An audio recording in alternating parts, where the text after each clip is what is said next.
সুতরাং দুনিয়ার মধ্যে যারা হক্কানি রব্বানি উলামায়ে কেরামদেরকে গাল মটকিয়ে দেওয়ার হুমকি দাও, মনে রেখো কাল কিয়ামতের ময়দানে তোমাদের বাম হাতের মধ্যে যখন আমলনামা দেওয়া হবে, আল্লাহ পাক রব্বুল আলামিন তোমাদেরকে গাল মটকিয়ে দিবেন ইনশাআল্লাহ।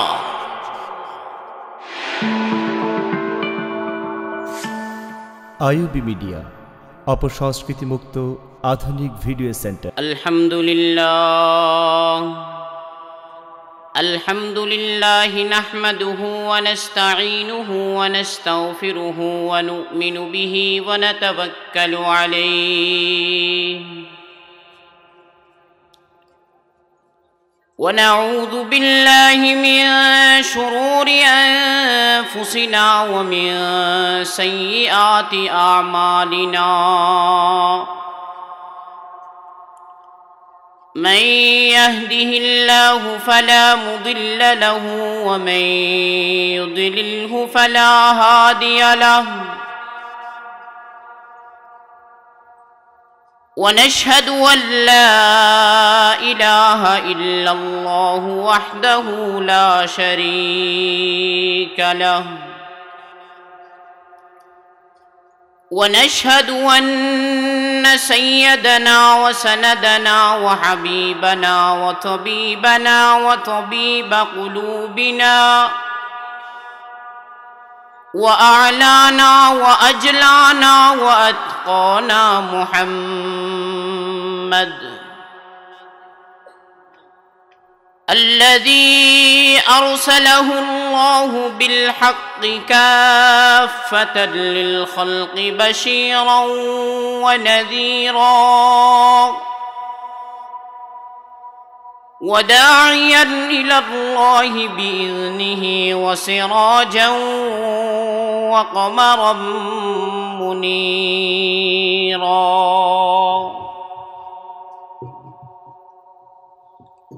أما بعد فأعوذ بالله من الشيطان الرجيم.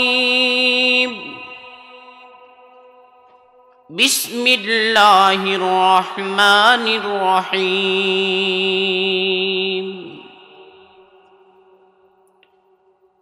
ومن أراد الآخرة وسعى لها سعيها وهو مؤمن فأولئك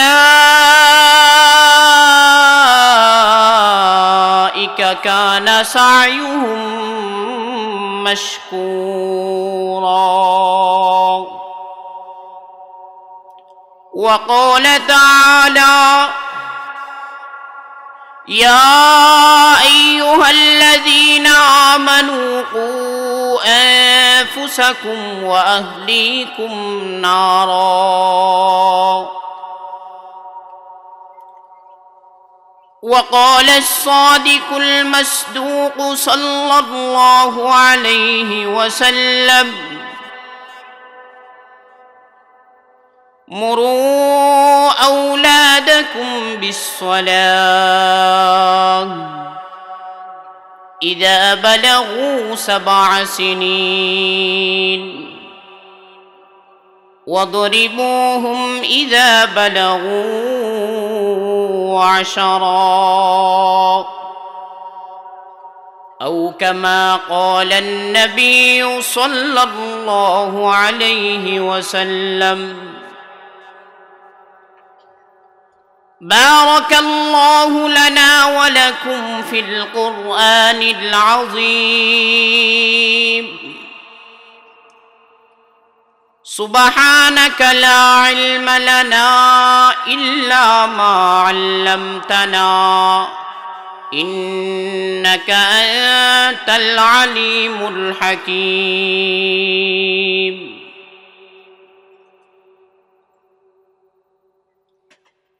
يا رب صل وسلم دائما أبدا.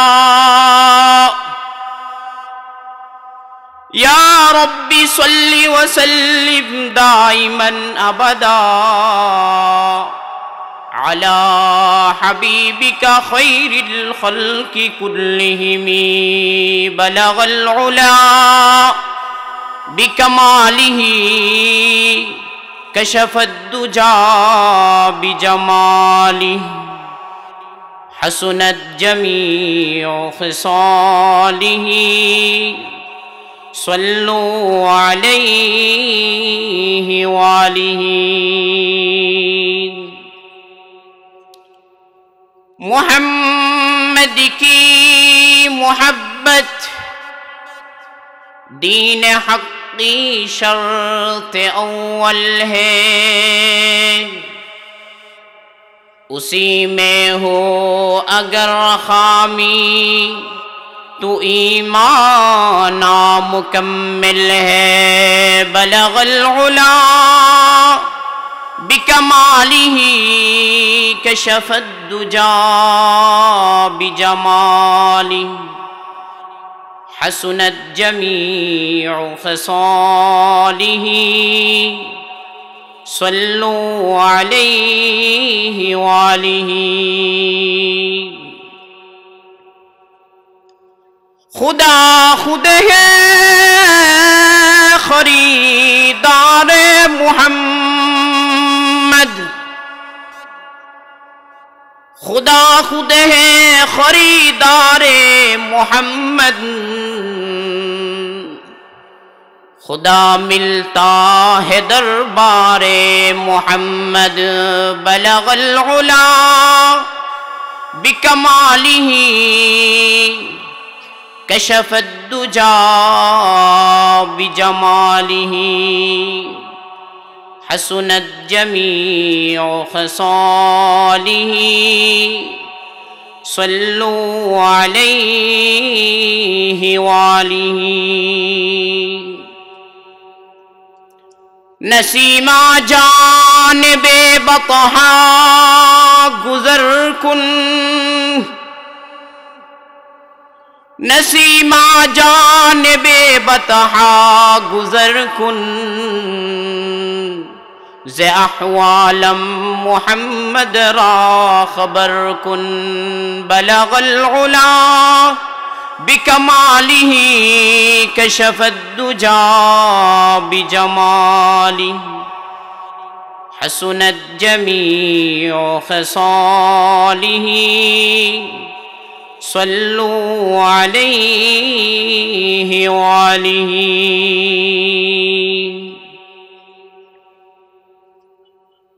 अल्लाहुम्मा सल्लि अला सय्यदना मौलाना मुहम्मद वालिही व अस्हाबिही व बारक वसल्लम। अल्लाहुम्मा सल्लि अला मुहम्मद व अंज़िलहुल मक़अदल मुक़र्रब इंदक यौमल क़ियामह। अल्लाहुम्मा सल्लि अला मुहम्मद व अला आलि मुहम्मद कमा सल्लैता अला इब्राहीम व अला आलि इब्राहीम इन्नका हमीदुम मजीद। अल्लाहुम्मा बारिक अला मुहम्मद व अला आलि मुहम्मद कमा बारकता अला इब्राहीम व अला आलि इब्राहीम इन्नका हमीदुम मजीद।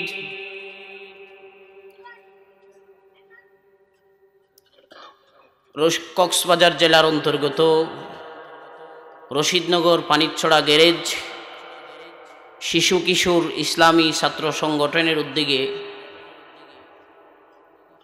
আয়োজিত আজকের ঐতিহাসিক তাফসীরুল কোরআন মাহফিলের চলতি অধিবেশনের সম্মানিত সভাপতি,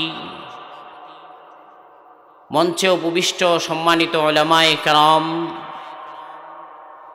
মুরব্বিয়ানে আযম, সর্বস্তরের মুসলমান ভাইয়েরা, পর্দার আড়ালে অবস্থানরত সম্মানিতা মা ও বোনেরা,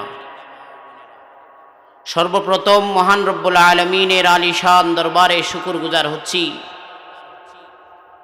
যিনি অত্যন্ত দয়া করে, মায়া করে, মেহেরবানি করে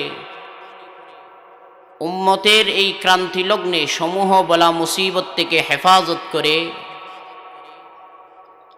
দ্বীনের মজলিস, কোরআনের মজলিস, জান্নাতের বাগান, আল্লাহর নেক বান্দাদের সুহবতে আসার বসার ইখলাসের সাথে আমলের নিয়তে কিছু দ্বীনি মানিকতা শোনার বলার তৌফিক দান করেছেন। এজন্য সকলে মন খুলে উচ্চ কণ্ঠে বলি আলহামদুলিল্লাহ। সম্মানিত সুধী, আজ আমি আপনাদের সামনে আলোচনা করতে মনস্থ করেছি পরকালীন জীবনের চূড়ান্ত ক্ষতিগ্রস্ত হওয়া থেকে নিজে বাঁচা এবং নিজের পরিবার পরিজনকে বাঁচানো।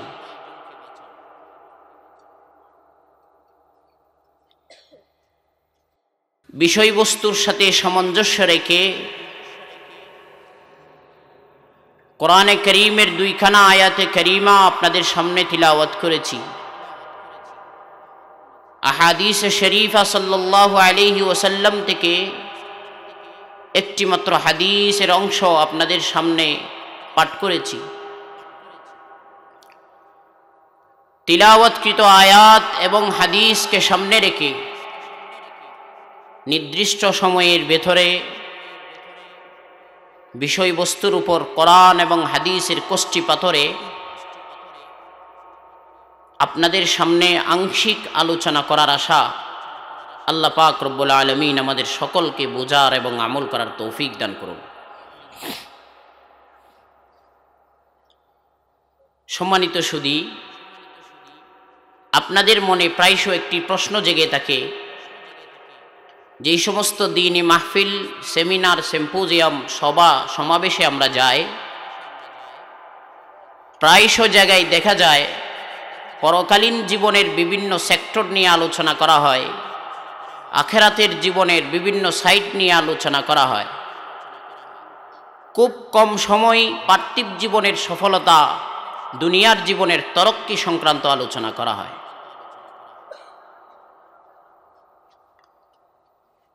ইসলাম কি পার্থিব জীবনের সফলতার পরিপন্থী? ইসলাম কি পার্থিব জীবনে সফলতাকে অপছন্দ করে? এই প্রশ্নের উত্তর বোঝার জন্য একটা উদাহরণ বুঝতে হবে। 1985-র দিকে যারা মুরব্বীরা লেখাপড়া করেছেন, বাংলাদেশের শিক্ষা ব্যবস্থার পাঠ্যপুস্তকভুক্ত একটি গল্প। এক উকিল সাহেব পদ্মা নদী পাড়ি দেওয়ার জন্য মাঝির সাথে দরদাম ঠিক করলো 16 আনা ভাড়ায় পদ্মা নদী পাড়ি দিবে। কিছু দূর যাওয়ার পরে উকিল সাহেব মাঝিকে জিজ্ঞেস করেন, মাঝি ভাই বলুন তো দেখি, সূর্য গ্রহণ কেন হয়, চন্দ্র গ্রহণ কেন হয়? মাঝি বলে, আজ্ঞে এগুলো কি আছে মোদের ভাগ্যে? আমি বাপু অশিক্ষিত মূর্খ লোক, সূর্য গ্রহণ কেন হয়, চন্দ্র গ্রহণ কেন হয় এটা আমি জানি না। একথা শোনার পরে উকিল সাহেব কয়, তাহলে তো তোমার জীবন 4 আনা মিছে হয়ে যা। মাঝি মনে মনে চিন্তা করে, আচ্ছা 4 আনা না দিলে নাই দিলা, 12 আনা আমাকে ঠিকই দিয়ে দিতে হবে। আরো কিছু দূর যাওয়ার পরে উকিল সাহেব মাঝিকে জিজ্ঞেস করেন, আচ্ছা বলো তো দেখি, দীর্ঘদিন ধরে তুমি নদীর মধ্যে আছো, নদীর মধ্যে জোয়ার ভাটা হয় কেন? এই প্রশ্ন শোনার পরে মাঝি বলে, হ্যাঁ আমি দীর্ঘদিন ধরে নদীর মধ্যে আছি, দীর্ঘদিন ধরে দেখতেছি নদীর মধ্যে জোয়ার ভাটা হচ্ছে, তবে জোয়ার ভাটা কেন হয় সেটা আমি জানি না।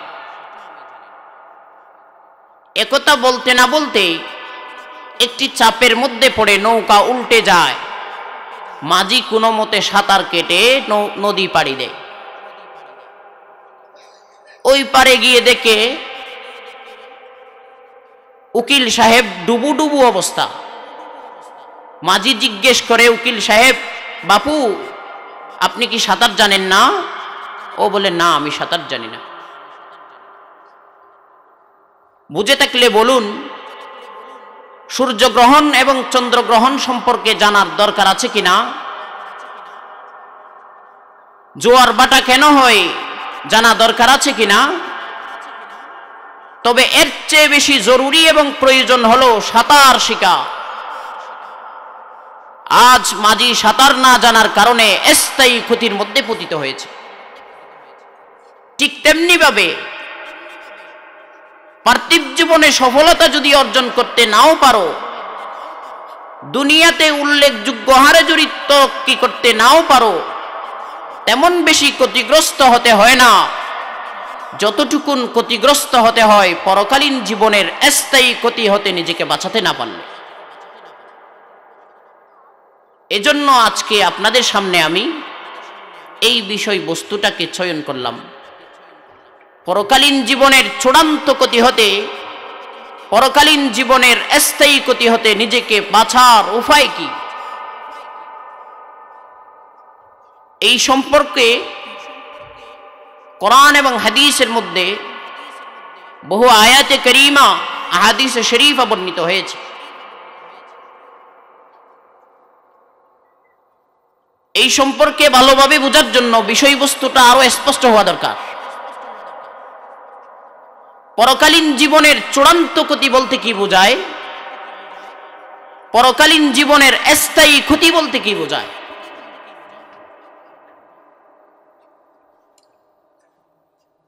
পরকাল বলতে কিয়ামত দিবস। কিয়ামত দুই প্রকার, একটা হলো কিয়ামতে সুগরা, আরেকটা হলো কিয়ামতে কুবরা। মানুষের মৃত্যুর সাথে সাথে মানুষের কিয়ামত শুরু হয়ে যায়। হাদিস শরীফের মধ্যে মৃত্যুকে কিয়ামতে সুগরা বলা হয়েছে। মৃত্যুর সময় কেমন ভয়াবহ অবস্থার মধ্যে মানুষ পতিত হয়। আমি আপনি যদি আঙ্গুলের সামান্য একটা অংশ যদি কেটে যায়, কত কষ্ট না অনুভব করি। এর কারণ কি? কারণ হলো আঙ্গুলের ওই অংশ থেকে রূহ বের হয়ে যাওয়ার কারণে মানুষ এত কষ্ট অনুভব করে। বুঝে থাকলে বলুন, শরীরের সমস্ত অংশ থেকে যখন রূহকে মুচড়িয়ে ছিনিয়ে নেওয়া হবে, কত কষ্ট অনুভব করবে মানুষ। মৌতের যন্ত্রণা, কত যন্ত্রণা। হাদিস শরীফের মধ্যে এসেছে, মানুষ যখন সাকারাতের অবস্থা হয়ে যায়, আজরাইল আলাইহিস সালাম তাকে দেখা দেয়। আজরাইলের এক পা তাকে জমিনে, আরেক পা তাকে আসমানে। এমন ভয়াবহ পরিস্থিতিতে এরকম একটা জিনিস যদি দেখা হয়, তাহলে কি অবস্থা হবে? এটাই হলো কিয়ামতে সুগরা। আর কিয়ামতে কুবরা হলো পরকালীন জীবন, পুনরুত্থানের জীবন।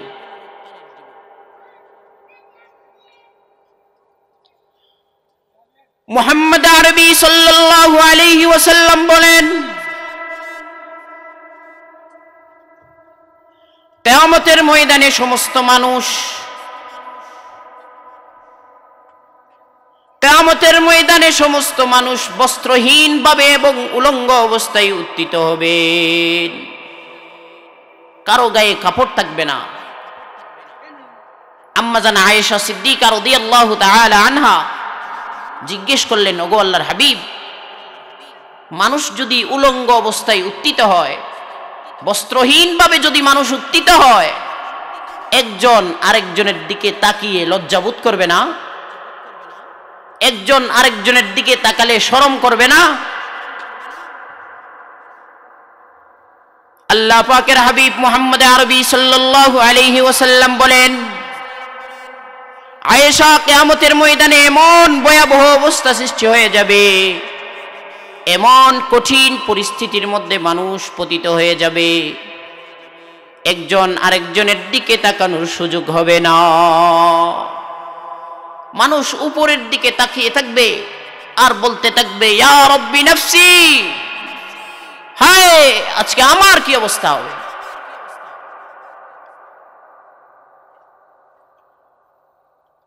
কেমন ভয়াবহ অবস্থা। আল্লাহ পাক রব্বুল আলামিন বলেন, ইয়াউমা কানা মিকদারুহু 50,000 সানাহ,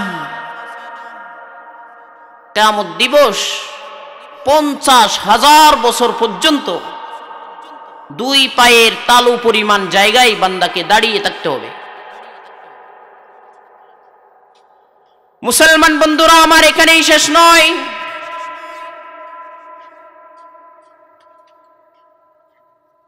জাহান্নাম তার অগ্নিজিহ্বা বের করে আল্লাহ পাকের দরবারে ফরিয়াদ করতে থাকবে, আল্লাহ, লক্ষ লক্ষ কোটি কোটি বছর ধরে আমি ক্ষুধার্ত, আজকের জামায়াত মানুষগুলোকে আমার পেটের মধ্যে দিন, এই মানুষগুলোকে আমি আমার পেটের মধ্যে নিয়ে ক্ষুধা নিবারণ করব।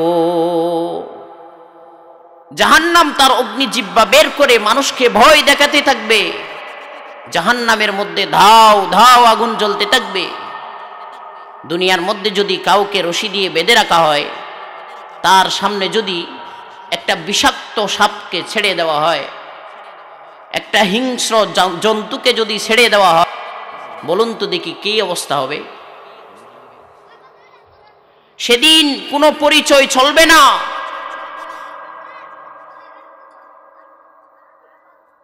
আল্লাহ পাক রব্বুল আলামিন বলেন, ইয়াউমা ইয়াফিরুল মারউ মিন আখিহি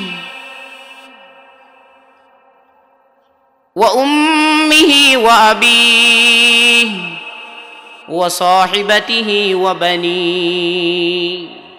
বর্তমান দুনিয়াতে করোনা ভাইরাস চলতেছে। পিতার লাশ দাফন করার জন্য সন্তান যায় না, সন্তানের লাশ দাফন করার জন্য পিতা যায় না। কি কঠিন অবস্থা। আল্লাহ পাক বলেন, দুনিয়ার মধ্যে আমি আসল আযাব দেব না, আসল আযাবের সতর্কী বার্তা দেব। যাহারাল ফাসাদু ফিল বাররি ওয়াল বাহরি বিমা কাসাবাত আইদিন নাস লিইযীকাহুম বা'দাল্লাযী আমিলু লাআল্লাহুম ইয়ারজিউন।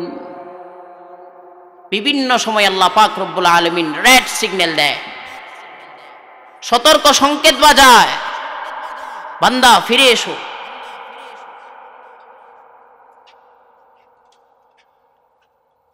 কিয়ামতের ময়দানে কেমন ভয়াবহ অবস্থা সৃষ্টি হবে। সমস্ত মানুষ ইয়া রব্বি নফসি, ইয়া রব্বি নফসি বলে চিৎকার দিতে থাকবে। এমন সময় আল্লাহ পাক রব্বুল আলামিন কুদরতের আওয়াজ দিবেন, লিমানিল মুলকুল ইয়াউম, আজকের দিনের কর্তৃত্ব এবং নেতৃত্ব কার। কেউ আওয়াজ করবে না, নিশ্চুপ হয়ে যাবে, নীরব নিস্তব্ধ পরিবেশ, কোনো সাড়া শব্দ থাকবে না। পরক্ষণে আল্লাহ পাক রব্বুল আলামিন নিজেই বলবেন, লিল্লাহিল ওয়াহিদিল কাহ্হার, একমাত্র আল্লাহ পাক রব্বুল আলামিনের কর্তৃত্ব এবং নেতৃত্ব ছাড়া আজকের দিনে কারো মালিকানা চলবে না। মুফাসসিরিনে কেরাম এই আয়াতের ব্যাখ্যার মধ্যে বলেন, আল্লাহ পাক তো আগেই থেকে বলে দিয়েছেন সমগ্র সৃষ্টির মালিকানা একমাত্র আল্লাহ। তো কিয়ামতের ময়দানে পুনরায় এই পৃথিবীর এই কিয়ামতের ময়দানের মালিকানা কার জিজ্ঞেস করার কারণ কি? আল্লাহ পাক রব্বুল আলামিন বলেন, বান্দা দুনিয়ার মধ্যে তোকে ক্ষণস্থায়ীভাবে সাময়িকভাবে কর্তৃত্ব এবং নেতৃত্বের অধিকারী করা হয়েছে। আল্লাহ পাকের সৃষ্টির মধ্যে মানব এবং দানবকে স্বাধীনতা দেওয়া হয়েছে। ক্ষণস্থায়ী সাময়িক এই স্বাধীনতার ফলে তাদেরকে কর্তৃত্ব এবং নেতৃত্বের অধিকারী করা হয়েছে, দুনিয়ার চেয়ার এবং পাওয়ারের মালিক করা হয়েছে। এই চেয়ার এবং পাওয়ারের গরমে মানুষ আল্লাহ পাকের আইনের বিরুদ্ধে, আল্লাহ পাকের কোরআনের বিরুদ্ধে আচরণ করেছে, দাম্ভিকতা এবং ঘমন্ড দেখিয়েছে আল্লাহর বিরুদ্ধে, আল্লাহ এবং আল্লাহর রাসূলের বিরুদ্ধে যুদ্ধ ঘোষণা করেছে। আল্লাহ পাক রব্বুল আলামিন লিমানিল মুলকুল ইয়াউম বলে বুঝাইতে চান, তোমার দুনিয়ার দাম্ভিকতা ঘমন্ড আজকে চলবে না। একমাত্র রব্বুল আলামিনের কর্তৃত্ব এবং নেতৃত্ব ছাড়া কারো মালিকানা কিয়ামতের ময়দানে চলবে না।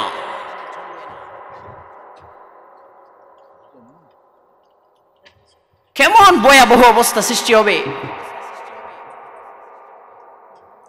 মুহাম্মদ আরবি সাল্লাল্লাহু আলাইহি ওয়াসাল্লাম বলেন, কিয়ামতের ময়দানে 5 প্রশ্নের উত্তর দেওয়া ব্যতীত এক পাও সামনে আগাইতে পারবে না। 1 নম্বর প্রশ্ন করা হবে, বান্দা আন উমরিহি ফিমা আফনা, তোকে জীবন দেওয়া হয়েছিল, কোথায় ব্যয় করেছো এই জীবন? কোথায় ব্যয় করেছো? যৌবন দেওয়া হয়েছিল, কোথায় ব্যয় করেছো? কোন পন্থায়, হালাল পন্থায় না হারাম পন্থায় তুমি সম্পদ উপার্জন করেছিলে? এবং উপার্জিত সম্পদ কোন খাতে তুমি ব্যয় করেছো? সর্বোপরি আল্লাহ পাক রব্বুল আলামিন জিজ্ঞেস করবেন আল্লাহ পাকের বিধান এবং মুহাম্মদুর রাসূলুল্লাহ সাল্লাল্লাহু আলাইহি ওয়াসাল্লামের তরিকা অনুযায়ী যতটুকুন তুমি জেনেছিলে কতটুকুন আমল করেছো। এই 5 প্রশ্নের উত্তর দেওয়া ব্যতীত কিয়ামতের ময়দানে এক পাও নড়াছড়া করা যাবে না। মুসলমান বন্ধুরা আমার ভালোভাবে বুঝবেন, কিয়ামতের ময়দানে কেমন ভয়াবহ অবস্থা সৃষ্টি হবে। আল্লাহ পাক রব্বুল আলামিন হিসাব নিকাশের কার্যক্রম শুরু করবেন। তুমি কি মনে করেছো মৃত্যুই শেষ? দুনিয়ার মধ্যে কিছু মানুষ মনে করে মৃত্যুর পরে আর কোনো জগৎ নাই, শেষ। আবার কেউ কেউ মনে করে মরণের পরে আবার দুনিয়ার মধ্যে আসবে, 7 জনম হবে। এইরকম আকীদা এবং বিশ্বাসওয়ালা মানুষ দুনিয়ার মধ্যে আছে না নাই? আমরা যারা মুমিন মুসলমান, আমাদের আকীদা এবং বিশ্বাস হলো এই মৌত আমার জীবনের শেষ নয়। मौत को समझा है गाफिल इख्तितामे जिंदगी, मौत को समझा है गाफिल इख्तितामे जिंदगी, दर हकीकत मौत है सुबह दवा में जिंदगी, दर हकीकत मौत है सुबह दवा में जिंदगी। मुमिन मुसलमान মনে করে মৌত হলো মূল জীবনের সূচনা, মূল জীবনের শুরু, মৃত্যু শেষ নয়। কি মনে করেছো? আল্লাহ পাক রব্বুল আলামিন বলেন, আফা হাসিবতুম আন্নামা খলাকনাকুম আবাসা, বান্দা তুমি কি মনে করো অনর্থক সৃষ্টি করেছি? আমি কি তোমাকে অনর্থক সৃষ্টি করেছি? আফা হাসিবতুম, কি মনে করো আন্নামা খলাকনাকুম আবাসা। অন্য আয়াতের মধ্যে আল্লাহ পাক রব্বুল আলামিন বলেন, আয়াহসাবুল ইনসানু আইয়ুতরাকা সুদা, মানুষ কি মনে করে এমনি ছেড়ে দেওয়া হবে? না, কিয়ামতের ময়দানে 5 প্রশ্নের উত্তর দেওয়া ব্যতীত এক কদমও আগে পিছিয়ে যাওয়া সম্ভব নয়। আল্লাহ পাক আমাকে আপনাকে কেন সৃষ্টি করেছেন? এক আয়াতের মধ্যে আল্লাহ পাক রব্বুল আলামিন বলেন, ওয়ামা খালাকতুল জিন্না ওয়াল ইনসা ইল্লা লিয়াবুদুন। মানব এবং দানবকে একমাত্র আল্লাহর ইবাদতের জন্য সৃষ্টি করেছেন। হিসাব নিকাশের কার্যক্রম শুরু হয়ে যাবে। বান্দা যদি নেক আমল করে যেতে পারে, আমল নামা হবে ডান হাতে। যদি নেক আমল নিয়ে যেতে না পারো, আমল নামা হবে বাম হাতে। বান্দার সামনে যখন আমল নামা পেশ করা হবে, আল্লাহু আকবার বলতে থাকবে, ইয়া লাইতানি কুনতু তুরাবা। আল্লাহ, এই অবস্থায় পতিত হওয়ার আগে যদি আমি মাটি হয়ে যেতাম। কেমন ভয়াবহ অবস্থা সৃষ্টি হবে যখন আমল নামা দেওয়া হবে। মালি হাযাল কিতাব লা ইউগাদিরু সগীরাতান ওয়ালা কাবীরাতান ইল্লা আহসাহা। আল্লাহর দরবারে আশ্চর্যান্বিত হয়ে বলতে থাকবেন, আল্লাহ, এ কেমন কিতাব! দুনিয়ার অন্ধকারে যখন কোনো সিসিটিভি ফুটেজ ছিল না, কেউ ছিল না, রাত 12টার পরে যে কাজগুলো করেছিলাম সেগুলো তো এখানে লিপিবদ্ধ হয়ে গেছে। এ কেমন কিতাব!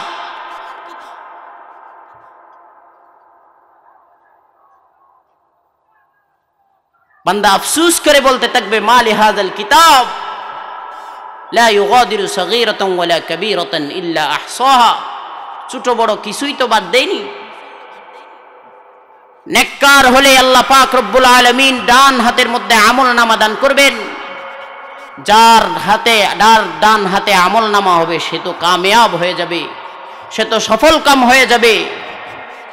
মুসলমান বন্ধুরা আমার ভালোভাবে বুঝবেন, আল্লাহ পাক রব্বুল আলামিন যার বাম হাতে আমলনামা দান করবেন, বুঝতে হবে কিয়ামতের ময়দানে তোমার কোনো রক্ষা নাই। জাহান্নামের অতল গহ্বরে তোমাকে নিমজ্জিত হতে হবে। শুধু শেষ নয়, মুহাম্মদ আরবি সাল্লাল্লাহু আলাইহি ওয়াসাল্লাম বলেন, কিয়ামতের ময়দানে বেদিন কাফেরের হাতে আমলনামা কেমনে দেওয়া হবে? তার বাম হাতকে বুকের দিক দিয়ে ছিদ্র করে পিঠের দিক দিয়ে বের করে ফেলা হবে। বুকের দিক দিয়ে ছিদ্র করে তার বাম হাতকে যখন পিঠের দিক দিয়ে বের করে ফেলা হবে, ওই বাম হাতের মধ্যে আল্লাহ পাক রব্বুল আলামিন আমলনামা দান করবেন। এরপরে আল্লাহ পাক রব্বুল আলামিন বলবেন, ইকরা, পড়ো তুমি তোমার আমলনামা। পড়বে কিভাবে? তার চোখ তো থাকবে ওই দিকে আর আমলনামা থাকবে পিছনের দিকে। আল্লাহ পাক ফেরেশতাদেরকে বলবেন, ঘাড় মটকিয়ে দাও।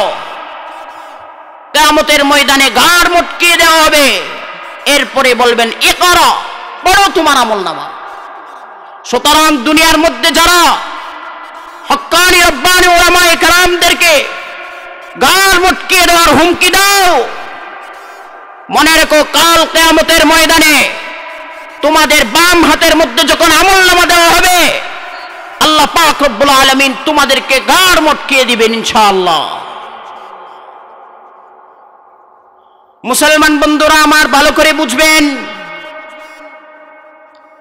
আপনাদের অনেকের মনে প্রশ্ন হতে পারে, দুনিয়ার মধ্যে কত মুসিবতের মধ্যে, কত সিচুয়েশনের মধ্যে আমরা পড়েছিলাম, কোনো না কোনো ফাঁকি দিয়ে আমরা বের হয়ে গেছি। কিয়ামতের ময়দানেও কোনো না কোনো ফাঁকি দিয়ে আমরা বের হয়ে যাব। ফাঁকি দেওয়া চলবে না। আল্লাহ পাক রব্বুল আলামিন বলেন, ইয়াউমাইযিন তুহাদ্দিসু আখবারাহা বিআন্না রাব্বাকা আওহা লাহা। সিসিটিভি ফুটেজ শুধু তুমি বানাইতে জানো, আল্লাহ বানাইতে জানে না। আল্লাহ সিসিটিভি ফুটেজও বানাইছে, তোমাকেও বানাইছে। আল্লাহ জমিনের মধ্যে ক্যামেরা ফিট করে রাখবে, জমিন তার প্রদর্শিত সমস্ত ঘটনা বলে দিবে। দুনিয়ার মধ্যে তুমি যত পাওয়ারের অধিকারী হও, যত ক্ষমতার অধিকারী হও, দুনিয়ার বাইরে গিয়ে, জমিনের বাইরে গিয়ে কোনো কাজ করতে পারবে না। এই জমিন কিয়ামতের ময়দানে তোমার বিরুদ্ধে সাক্ষ্য দিবে, তার প্রদর্শিত সমস্ত ঘটনাবলী দেখিয়ে দিবে। ফেরেশতারা আমলনামা পেশ করবেন, আমলনামার মধ্যে ছোট থেকে ছোট জিনিস লেখা থাকবে। আপনাদের অনেকের মনে প্রশ্ন হতে পারে, সেখানে অজুহাত দেখাবো আমরা। কেমন অজুহাত? বলবো আল্লাহ ফেরেশতারা মিথ্যা লিখছে, জমিন খারাপ লিখছে, জমিন খারাপ বলতেছে, আমি এমনটা করিনি। আল্লাহ বলবেন তোর যত শিয়ানায় আছে আমি সবগুলো আগে থেকেই সেট করে রাখছি, আগে থেকেই সবগুলো সেট করা, ফাঁকি দেওয়ার কোনো সুরত নাই। কোরআনে মাজিদের মধ্যে এমন অনেক বাহানার কথা উল্লেখ আছে, অনেক বাহানার কথা উল্লেখ আছে। বান্দা তুমি বলবে ইয়া ওয়াইলাতা লাইতানি লাম আত্তাখিয ফুলানান খলিলা, ও আল্লাহ দুনিয়ার মধ্যে যদি অমুককে আমি, অমুক খারাপ লোককে আমি যদি বন্ধু হিসাবে গ্রহণ না করতাম, অমুক খারাপ লোকের ফাঁদে যদি আমি না পড়তাম, তাহলে আজকে জাহান্নামে আমাকে পতিত হতে হতো না। সুতরাং আমি এই গর্হিত ঘৃণ্য কর্মকাণ্ডগুলো আঞ্জাম দিয়েছি একমাত্র ওই খারাপ বন্ধুর প্ররোচনার কারণে। আল্লাহ আমার তো কোনো দোষ নাই, আমি তো ইচ্ছাই করিনি, ওই খারাপ বন্ধু আমাকে করিয়েছে। এমন অনেক অজুহাত মানুষ ধরবে। আবার কেউ কেউ বলবে রব্বানা ইন্না আতা'না সাদাতানা ওয়া কুবারা'না ফাদাল্লুনা সাবিলা, আল্লাহ আমার নেতা বলছিল সেজন্য করছি, মন্ত্রী বলছিল সেজন্য করছি, অমুকে বলছিল, তমুকে বলছিল, কত বাহানা করবে। মুহাম্মদ আরবি সাল্লাল্লাহু আলাইহি ওয়াসাল্লাম বলেন লা তাআতা লিমাখলুকিন ফি মাসিয়াতিল খালিক, স্রষ্টার অবাধ্যতায় গিয়ে দুনিয়ার কোন মখলুকের ইতাআত করা, অনুকরণ করা জায়েজ নয়। কিয়ামতের ময়দানে যদি তুমি বলো আমার নেতা বলেছিল তাই করেছি, অমুক খারাপ বন্ধুর প্ররোচনায় পড়ে করেছিলাম, বান্দা এমন কোনো বাহানা তোমার সেদিন কাজে আসবে না, কোনো বাহানা কাজে আসবে না। পরিশেষে বলবে আল্লাহ শয়তানের কুমন্ত্রণায়, প্ররোচনায় পড়ে এগুলো করেছিলাম, আমার নিজস্ব কোনো হাত ছিল না, নিজের ইচ্ছাই করিনি।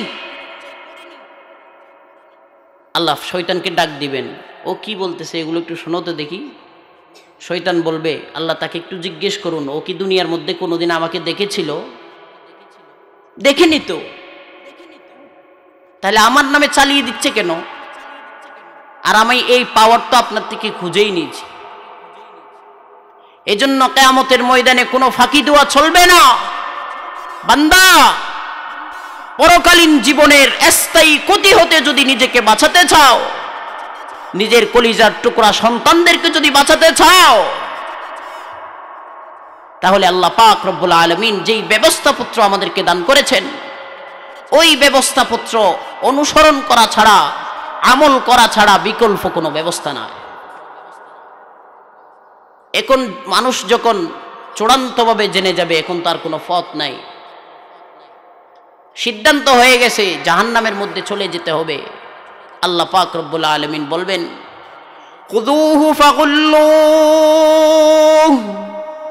সুম্মাল জাহিমা সাল্লূহু সুম্মা ফী সিলসিলাতিন যারউহা ৭০ যিরাআন ফাসলুকুহু,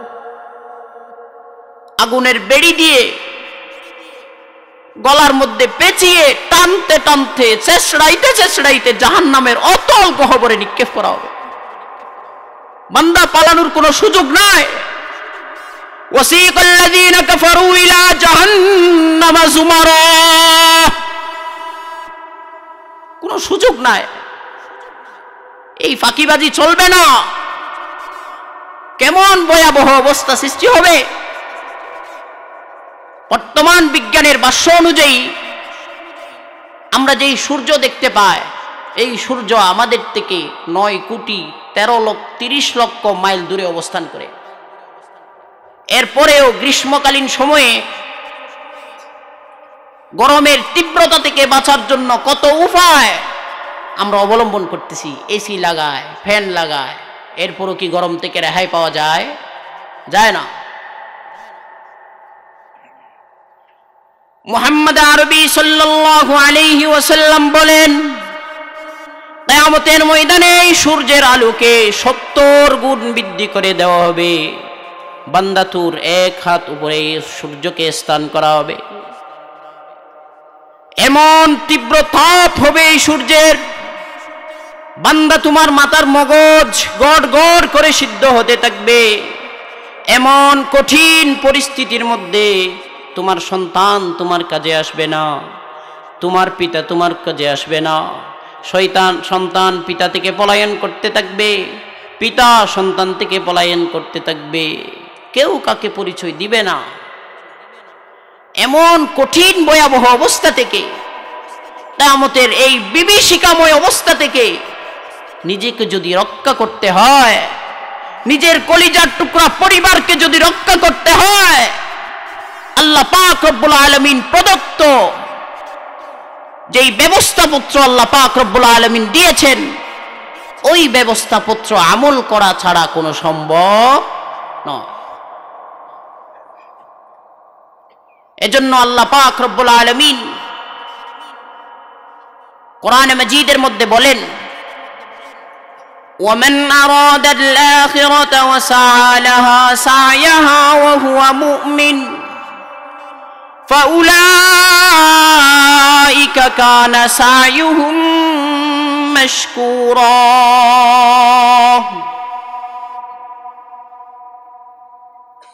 চার ব্যবস্থাপত্র গ্রহণের মাধ্যমে কিয়ামত দিবসের ভয়াবহ বিভীষিকাময় অবস্থাতে রক্ষা পাওয়া যায়।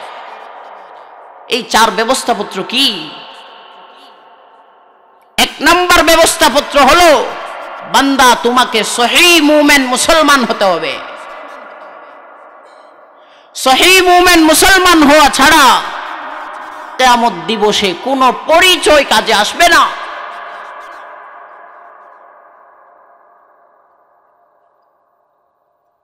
সারা পৃথিবীর সর্বশ্রেষ্ঠ বংশ হলো মুহাম্মদুর রাসূলুল্লাহর বংশ। সারা পৃথিবীর সম্ভ্রান্ত পরিবার হলো মুহাম্মদুর রাসূলুল্লাহর পরিবার। ওই পরিবারের মধ্যে জন্মগ্রহণ করেছিল আবু লাহাব। কিয়ামতের ময়দানে আবু লাহাব নিজেকে কিয়ামত জাহান্নামের আগুন থেকে রক্ষা করতে পারবে না। কেন? যদি পরিবারের পরিচয় যদি কাজে আসতো, সম্ভ্রান্ত পরিবারে জন্মগ্রহণ করা যদি কাজে আসতো, আবু লাহাব তো সর্বশ্রেষ্ঠ ফ্যামিলিতে জন্মগ্রহণ করেছিল, আবু লাহাব তো জাহান্নামে যেতে হবে, জান্নাতে যেতে পারবে না। এজন্য মুসলমান বন্ধুরা আমার ভালো করে বুঝবেন, কিয়ামতের ময়দানে তুমি কোন বংশে ছিলে, কোন পরিবারের ছিলে, তোমার পিতা কি ছিল, তোমার সন্তান কি ছিল, তুমি মন্ত্রীর ছেলে ছিলে না এমপির ছেলে ছিলে, তুমি প্রধানমন্ত্রীর পিএস ছিলে না কি ছিলে, এগুলো কোনো কাজে আসবে না। নিজের ঈমানকে পিওর এবং নির্ভেজাল করে যদি কিয়ামতের ময়দানে উপস্থিত হতে পারো, নিজের ঈমানকে খাদ মুক্ত করে যদি কিয়ামতের ময়দানে উপস্থিত হতে পারো, মনে রাখবে তুমি সফল কাম। पैगंबर नूह अलैहिस्सलाम अल्लाह पाकेर जलीलुल कदर पैगंबरদের মধ্যে একজন হযরতে নূহ আলা নবিয়িনা আলাইহিস সালাতু ওয়াস সালাম তার পুত্র কানানকে জাহান্নামের আগুন থেকে রক্ষা করতে পারবে না। যদি পিতার পরিচয় যদি কাজে আসতো, দুনিয়ার মধ্যে নবুয়তের মর্যাদা ছাড়া আর কোনো মর্যাদা নাই। নবীর সন্তান হওয়ার পরেও কানান নিজেকে জাহান্নামের আগুন থেকে বাঁচাতে পারবে না। এর একমাত্র কারণ হলো ঈমান না থাকার কারণে। হযরতে লূত আলাইহিস সালাম পয়গম্বর লূত আলাইহিস সালামের স্ত্রীকে জাহান্নাম থেকে বাঁচানো যাবে না। মুসলিম জাতির পিতা হযরতে সাইয়্যিদানা ইব্রাহিম আলাইহিস সালাতু ওয়াস সালামের আব্বাজানকে জাহান্নামের আগুন থেকে বাঁচানো যাবে না। যদি দুনিয়ার কোনো পরিচয় পরিচিতি যদি কাজে আসতো, দুনিয়ার কোনো পরিচয় যদি কিয়ামতের ময়দানে কাজে আসতো, হযরতে ইব্রাহিম আলাইহিস সালাম তার পিতাকে জাহান্নাম থেকে রক্ষা করতে পারত। হযরতে নূহ আলাইহিস সালাম তার সন্তান কানানকে জাহান্নাম থেকে রক্ষা করতে পারত। হযরতে লূত আলাইহিস সালাম তার স্ত্রীকে জাহান্নামের আগুন থেকে রক্ষা করতে পারত। কিয়ামতের দিবসে দুনিয়ার কোনো পরিচয় পরিচিতি কাজে আসবে না। এজন্য নিজের ঈমানকে পিওর করতে হবে এবং খাদ মুক্ত করতে হবে। নির্ভেজাল ঈমানের অধিকারী হওয়া ছাড়া কিয়ামতের দিবসের ভয়াবহতা থেকে মুক্তি লাভ করা সম্ভব নয়। মুসলমান বন্ধুরা আমার ভালো করে বুঝবেন, মুমিন কাকে বলে, ঈমান কাকে বলে। আপনারা সকলেই মনে করেন আমি মুমিন, আমি মুসলমান, আমার মধ্যে ঈমান আছে। কতটুকু ঈমান আছে আপনার মধ্যে? কতটুকু ঈমান আছে? দুনিয়ার সকল জিনিস আপ ডাউন হয়, ঈমানের মধ্যে হয় না? কতটুকু পিওর ঈমান আছে তোমার? এজন্য নিজের ঈমানকে কোরআন এবং হাদিসের কষ্টি পাথরে একটু ঘষা দিয়ে দেখুন। নিজের ঈমানকে কোরআন এবং হাদিসের কষ্টি পাথরে একটু ঘষা দিয়ে দেখুন, বের হয়ে আসবে আপনার ঈমান কতটুকু পিওর, আপনার ঈমান কতটুকু নির্ভেজাল।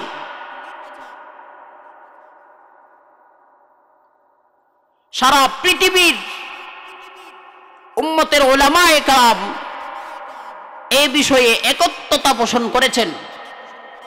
কাদিয়ানী সম্প্রদায় কাফের, কাফের, কাফের। যারা কাদিয়ানীদেরকে কাফের মনে করে না তারাও কাফের। বুঝে থাকলে বলুন, কাদিয়ানীরা কি নামাজ পড়ে না? তারা কি রোজা রাখে না? তারা কি হজ করে না? ইসলামের অন্যান্য বিধিবিধান তো তারাও আদায় করে,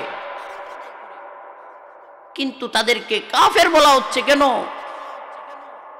সারা পৃথিবীর উম্মতের উলামায়ে রব্বানি হক্কানি কাদিয়ানী সম্প্রদায়কে কাফের কেন বলতেছেন?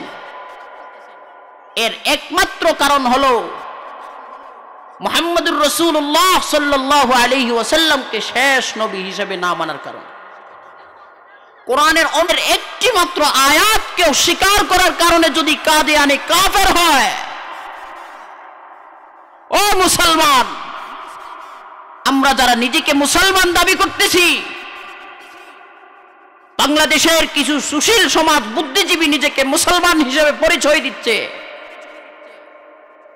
একটু চিন্তা করে দেখুন, নিজের ঈমানকে পরীক্ষা করে দেখুন, আপনার দ্বারা কোরআনের কয়টি আয়াত লঙ্ঘন হচ্ছে, কয়টি আয়াতকে লঙ্ঘন করতেছেন আপনি। নিজেকে মুসলমান হিসেবে পরিচয় দিচ্ছেন, আপনার এই দাবির মধ্যে আপনি কতটুকু সত্যবাদী? উম্মতের উলামায়ে কেরাম কারো দুশমন নয়।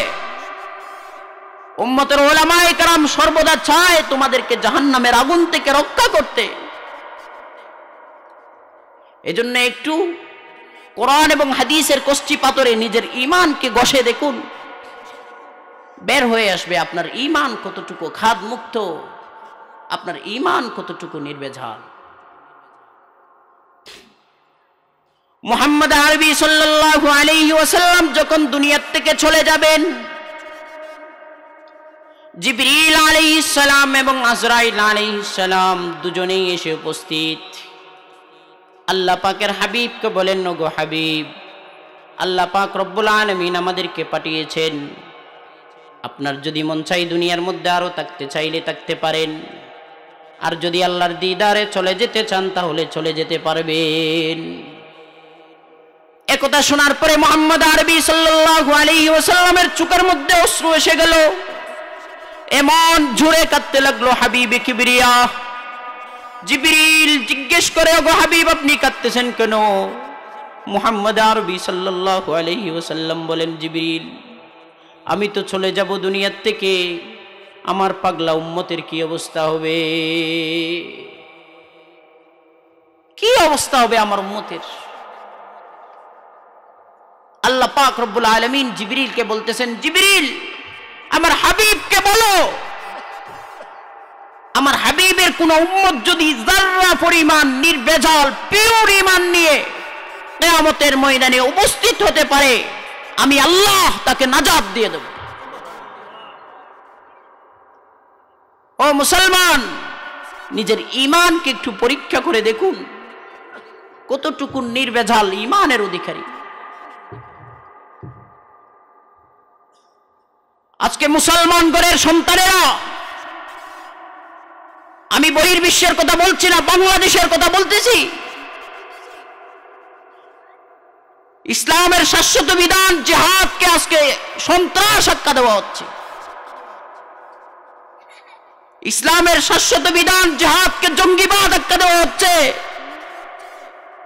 ও মুসলমান, মুহাম্মদুর রাসূলুল্লাহর পরিচয় যেমন রাহমাতুল লিল আলামিন, মুহাম্মদুর রাসূলুল্লাহর আরেক পরিচয় হলো আনান নবিয়ুল মালহাবা, আমি যুদ্ধ নবী। মুহাম্মদুর রাসূলুল্লাহ বলেন, আমি দুনিয়াতে বুইস্তু বির রাহমা, এটা যেমন সত্য, বুইস্তু বিসাইফ, এটাও সত্য।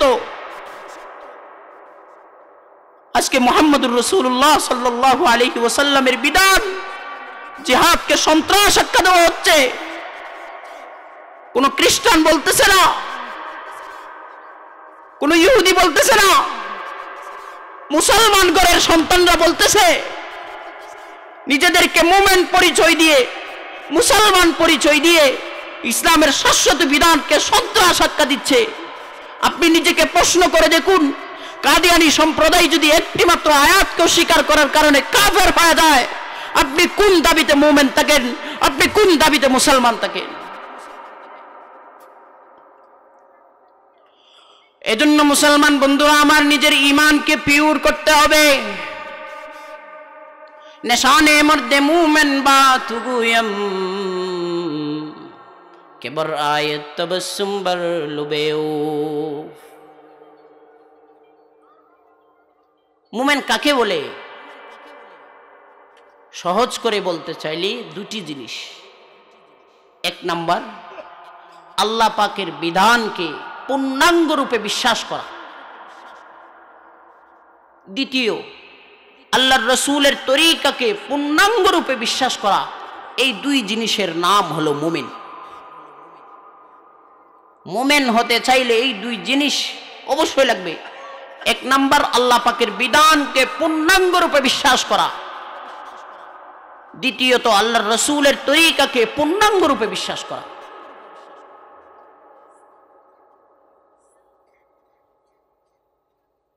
আল্লাহ পাকের বিধানকে পূর্ণাঙ্গ রূপে বিশ্বাস করার অর্থ কি?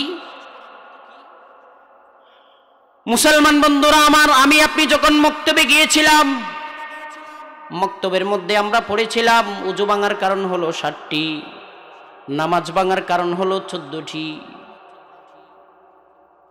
ওযু ভাঙার 7 কারণের মধ্য থেকে যদি একটি মাত্র কারণ পাওয়া যায়, নামাজ ভাঙার 14টি কারণ থেকে যদি একটি মাত্র কারণ পাওয়া যায়, তাহলে ওযু ভেঙে যাবে, নামাজ ভেঙে যাবে।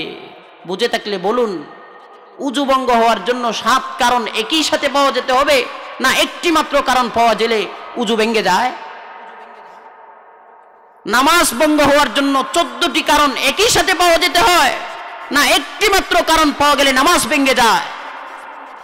ও মুসলমান, বুঝাইতে চায়, ওযু ভাঙার যেমন কারণ রয়েছে, নামাজ ভাঙার যেমন কারণ রয়েছে, ঈমান ভাঙারও কিছু কারণ আছে। এজন্য আল্লাহ পাকের বিধানকে পূর্ণাঙ্গ রূপে বিশ্বাস করতে হবে। আজকে মুসলমান ঘরের সন্তানেরা ইসলামের শাশ্বত বিধান পর্দাকে হুজুগি বলতেছে, নারীদেরকে সমান অধিকারের স্লোগান দিয়ে ইসলামের শাশ্বত বিধান পর্দার বিরুদ্ধে অবস্থান করতেছে। তারা বলতেছে ইসলাম নারীদেরকে ইনসাফ দেয়নি, নারীদেরকে জুলুম করেছে। নারীর পর্দাকে এই যুগের জন্য তারা সচল মনে করতেছে না। আল্লাহ পাক রব্বুল আলামিন বলেন, আফাতুমিনুনা বিবাদিল কিতাব ওয়া তাকফুরুনা বিবাদ। অন্য আয়াতের মধ্যে আল্লাহ পাক রব্বুল আলামিন বলেন, ওয়া মান লাম ইয়াহকুম বিমা আনজালাল্লাহ ফাউলাইকা হুমুল কাফিরুন। সারা পৃথিবীকে রুলস অফ পিপল বলে, রুলস অফ পিপল বলে যারা বোকা বানিয়েছিল, এই সপ্তাহের মধ্যে তো আপনারা দেখলেন আমেরিকান পার্লামেন্টের মধ্যে যে ঘৃণ্য ঘটনা ঘটে যায়, তারা কিভাবে জাতির পথ প্রদর্শক হতে পারে? এগুলো মুসলমানদের ঈমানকে হরণ করার জন্য পাই তারা করতেছে। ও মুসলমান, সজাগ হও। বেশি দূরে নয়, আপনাদের চট্টগ্রামের নার্সিং কলেজে মুসলমান বোনের বুক থেকে পর্দা কেড়ে নেওয়া হচ্ছে, উড়না টেনে নেওয়া হচ্ছে, যারা বুরকা পরে তাদেরকে সন্ত্রাসী আখ্যা দেওয়া হচ্ছে। ঢাকার আইডিয়াল স্কুল অ্যান্ড কলেজের মধ্যে মুসলমান মা বোনদের পর্দাকে নিষিদ্ধ ঘোষণা করা হয়েছে। ও মুসলমান, এগুলো যারা ঘোষণা করতেছে তারাও নিজেদেরকে মুসলমান দাবি করে, আজকে উম্মতের হক্কানি রব্বানি ওলামায়ে কেরাম যখন এগুলো নিয়ে কথা বলে, তখন তারা বলে তোমাদেরকে এই অধিকার খেয়ে দিয়েছে। তুমি যদি দুনিয়ার সামান্য সরকারের গোলাম হয়ে উম্মতের ওলামায়ে কেরামদেরকে ধমকি এবং হুমকি দিতে পারো, আমি দুনিয়ার কোন সরকারের গোলাম নয়, আমি সারা পৃথিবীর সরকারের গোলাম। তোমার মধ্যে যদি এই পাওয়ার থাকে, একটু চিন্তা করে দেখো উম্মতের ওলামায়ে কেরাম পাওয়ার কত বেশি হবে। এজন্য মুসলমান বন্ধুরা আমার, বলতেছিলাম নিজের ঈমানকে পিওর করতে হবে, নির্ভেজাল ঈমানের অধিকারী হতে হবে, নিজের ঈমানকে খাদ মুক্ত করতে হবে, তবেই জাহান্নাম থেকে মুক্তি পেয়ে জান্নাত লাভ করা যাবে।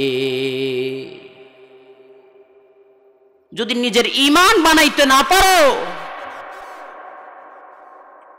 ঈমান বানাইতে যদি না পারো, তাহলে কিয়ামত দিবসে তোমার চেয়ে ক্ষতিগ্রস্ত, তোমার চেয়ে কপাল ফোড়া আর কেউ হবে না। ও মুসলমান, উম্মতের ওলামায়ে কেরাম কারো দুশমন নয়, তারা চায় উম্মতকে জাহান্নামের আগুন থেকে রক্ষা করতে।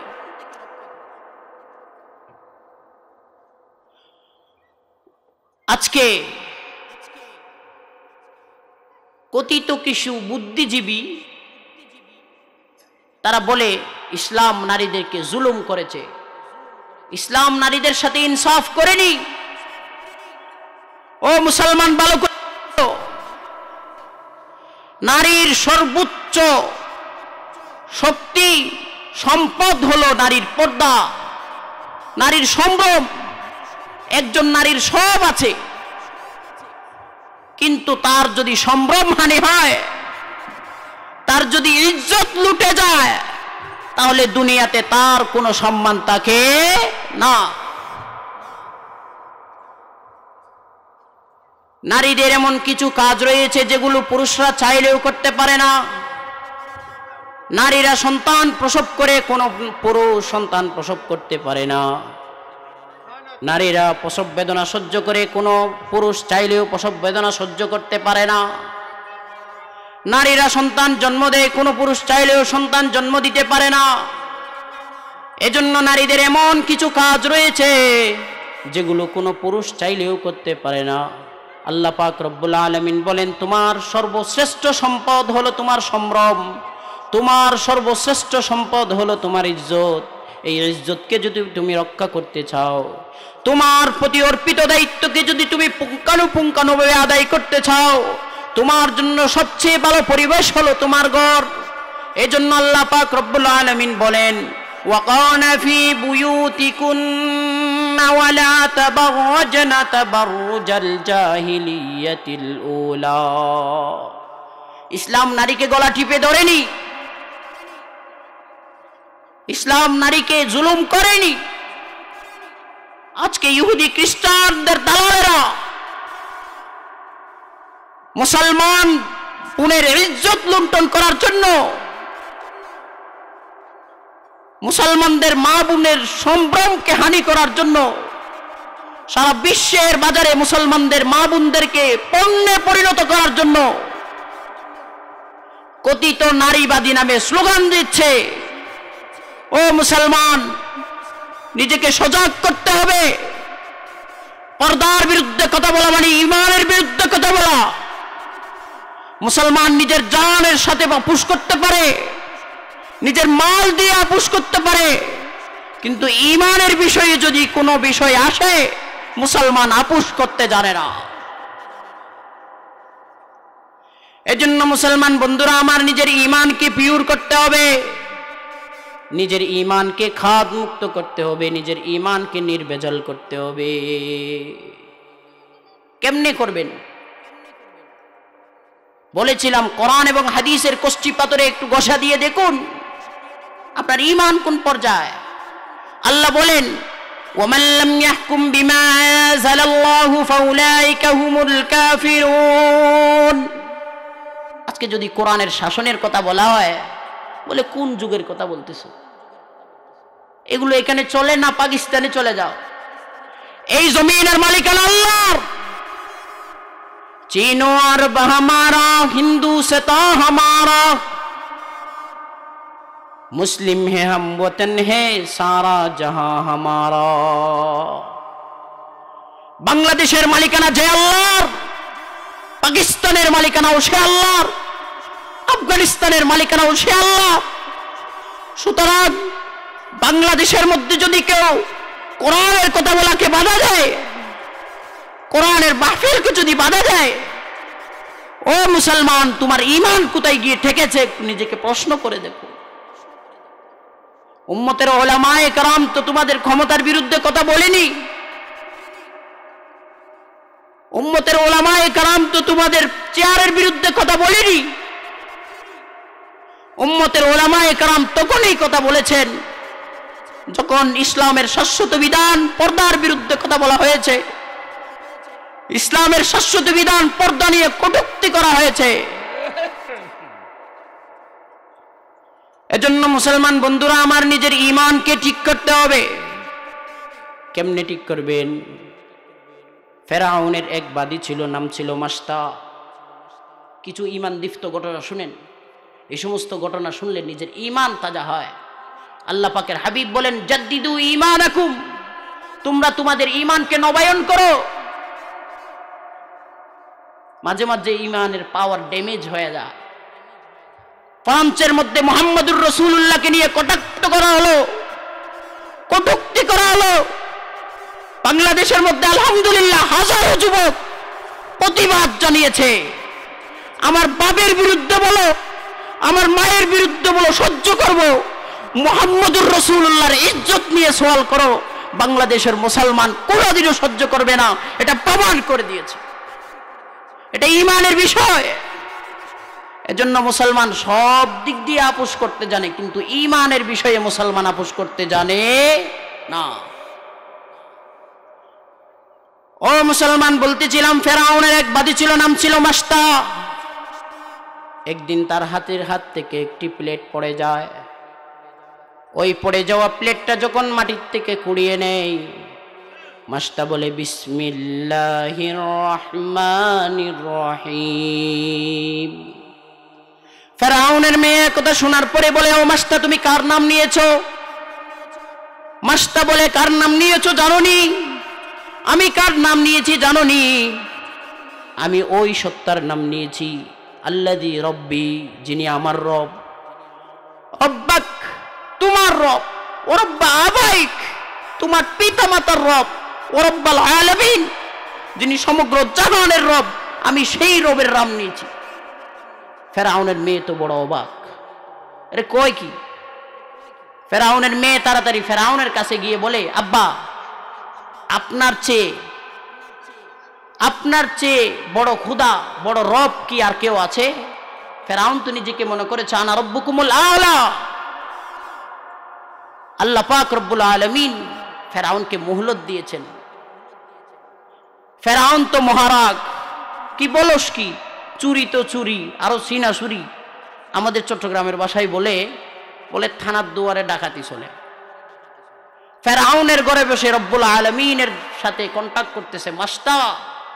ফেরাউন বলে, বলিস কি? মাস্তাকে নিয়ে আয়। গরম তেল হাজির করা হলো।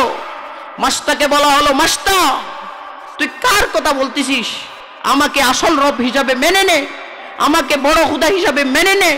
মাস্তা বলে, না না না, আমি নিজের জীবন দিয়ে দিতে পারি, নিজের ইজ্জত দিয়ে দিতে পারি, নিজের মাল দিয়ে দিতে পারি, কিন্তু ঈমানের বিষয়ে আমি কারো সাথে আপোষ করব না।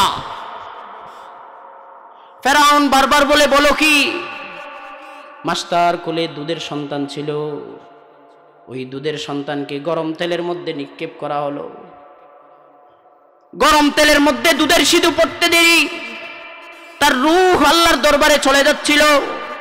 আর মাকে বলতেছিল, ও মা, আমার বিয়োগে তুমি দুঃখিত হয়েও না, আমি চলে যাওয়াতে তুমি শোকাহত হয়েও না। অচিরেই তোমার সাথে আমার মিলন হবে কিয়ামতের ময়দানে, জান্নাতের মধ্যে আমরা দুজনে অচিরেই মিলন করব।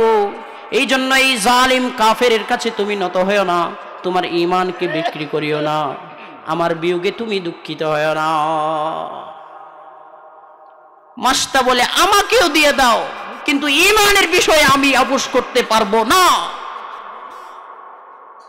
ও মুসলমান বন্ধুরা আমার, ভালো করে বুঝেন, দুনিয়ার মধ্যে আমার জান চলে যেতে পারে, কিন্তু আমি আমার ঈমানকে বিক্রি করতে পারবো না। কারণ দুনিয়া হলো ক্ষণস্থায়ী সাময়িক, দুনিয়া হলো ক্ষণস্থায়ী সাময়িক। ঈমান নিয়ে যদি তুমি কবরে যাইতে না পারো, ঈমান নিয়ে যদি হাসরের ময়দানে উপস্থিত হতে না পারো, তাহলে তোমাকে চূড়ান্ত ক্ষতিগ্রস্তর মধ্যে পড়তে হবে। আল্লাহ পাক রব্বুল আলামিন বলেন, ওয়ালা তামুতুন্না ইল্লা ওয়া আনতুম মুসলিমুন। ও বান্দা, মুসলমান হওয়া ছাড়া আসিও না, কোনো কাজ হবে না। মরতে যদি হয় মুসলমান হয়ে মরো, মরতে যদি হয় মুমিন হয়ে মরো। মুমিন মুসলমান হয়ে ছাড়া যদি কবরে যাও, তাহলে তোমার চেয়ে কপাল পোড়া আর কেউ হবে না। এজন্য মুসলমান নিজের ঈমানকে নবায়ন করো। জাদ্দিদু ঈমানাকুম বিআকসারি লা ইলাহা ইল্লাল্লাহ। একান্তে গোপনে আল্লাহর কাছে জিকির করতে থাকো, তওবা করতে থাকো, ঈমানকে নবায়ন করতে থাকো, আল্লাহর কাছে বলতে থাকো, লা ইলাহা ইল্লাল্লাহ, লা ইলাহা ইল্লাল্লাহ। शजर में हजर में तेरे रंग बू है, शजर में हजर में तेरे रंग बू है, जदर देखती हूँ मैं उधर तू है, जदर देखती हूँ मैं उधर तू है। ला इलाहा इल्लल्लाह, ला इलाहा इल्लल्लाह, ला इलाहा इल्लल्लाह। मुँह में ना जिक्र खुदा बिसियार को, मुँह में ना जिक्र खुदा बिसियार को, ताबयाबी दर्द आलम आबरू, ताबयाबी दर्द आलम आबरू। ला इलाहा इल्लल्लाह, ला इलाहा इल्लल्लाह। कुरान में আল্লাহ পাক রব্বুল আলামিন যত আমলের কথা বলেছেন, যত আমলের কথা আল্লাহ পাক রব্বুল আলামিন বলেছেন, খলাকাল মাউতা ওয়াল হায়াতা লিনাবলুয়াকুম আইয়ুকুম আহসানু আমালা।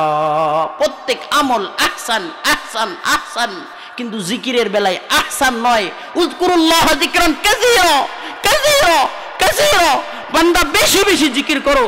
তুমি যখন বেশি বেশি জিকির করতে থাকবে, তোমার কলবের মধ্যে যেই জামর, যেই মরিচিকা দৌড়েছিল, ওই মরিচিকা চলে যাবে। পিওর ঈমান তোমার মধ্যে চলে আসবে। এজন্য হাবিবি কিবরিয়া বলেন, জাদ্দিদু ঈমানাকুম বিআকসারি লা ইলাহা ইল্লাল্লাহ, লা ইলাহা ইল্লাল্লাহ, লা ইলাহা ইল্লাল্লাহু মুহাম্মাদুর রাসূলুল্লাহ। মুসলমান বলতেছিলাম, নিজের ঈমানকে নবায়ন করো। পিওর ঈমানের অধিকারী হওয়া ছাড়া যদি কবরে যাওয়া হয়, যদি হাসরের ময়দানে উপস্থিত হওয়া যায়, তাহলে তোমার চেয়ে কপাল পোড়া আর কেউ হবে না। তুমি কি মনে করতেছো তোমার ঈমান পিওর? কোরআন এবং হাদিসের কষ্টি পাথরে একটু ঘষা দিয়ে দেখো, এমন কোন বিধান আছে ইসলামের যেগুলো তুমি লঙ্ঘন করতেছো না। আজকে আল্লাহর বিধানকে অস্বীকার করে দুনিয়ার গণতন্ত্র, সমাজতন্ত্র, ধর্মনিরপেক্ষতাবাদকে নিজের প্রভু হিসেবে গ্রহণ করে নিয়েছে মুসলমান। আল্লাহ বলেন, ওয়ামান লাম ইয়াহকুম বিমা আনজালাল্লাহ